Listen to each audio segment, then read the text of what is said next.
So this half has had heavy machineries come and cleared the earth, and you can see the bare earth, and then some plants whose life is in the roots, they have come back, like this that sacred ixora and all.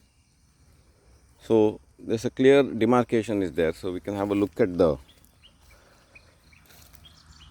when a complex system gets disturbed from the top down, disturbance or perturbation happens, what is the next course of events, we can have a look now.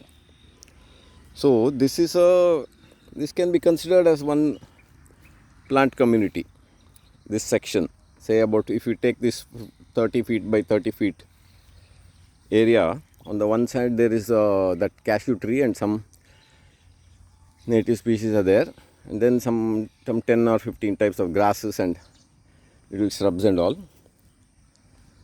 So and then there will be some ants and termites, millipedes, some bugs and critters and all will be there, native earthworms. So in this section, so from there, when the disturbance or intervention or whatever you call it happens, this number of species falls down first. From say by 50 to 70% goes off. Some 30% of the plants who are capable of surviving some light, heavy, not light, but surface removal of the topsoil, they have come back. But in this patch, what we are losing out, it's gone forever, because in this undisturbed location now, we can see the species involved. There is this Habenaria dipetala, I think it's called. That one orchid is there, ground orchid, small thing. It just can't survive this kind of interventions, because it's too small and delicate, and the root is at the surface. Then this one is there, and then if we now walk from here till there, we can get a clear idea. So now this section is relatively more, has more biodiversity. Then as I move forward,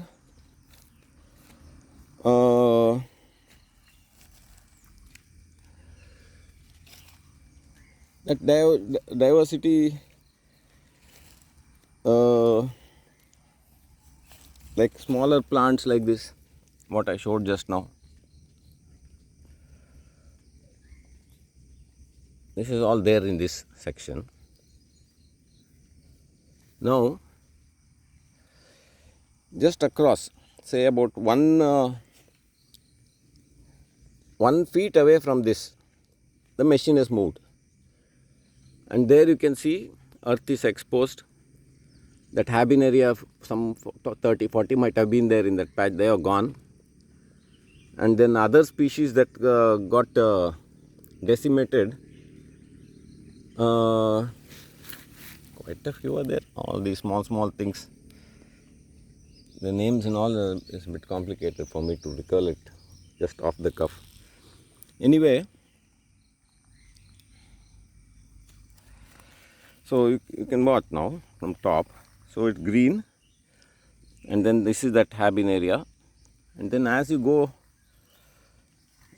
forward, you'll see that sudden change, brown earth. The Habenarias are gone, many of the smaller species are gone, then the earth is exposed, so it got disturbed. And then the complex system that was existing before this intervention, what you see there, that has got simplified to a simpler arrangement of community of plants. Some 500 or 400 species, it falls down to about 10 or 20. And these small ones, small plants and all, that is the end of the story.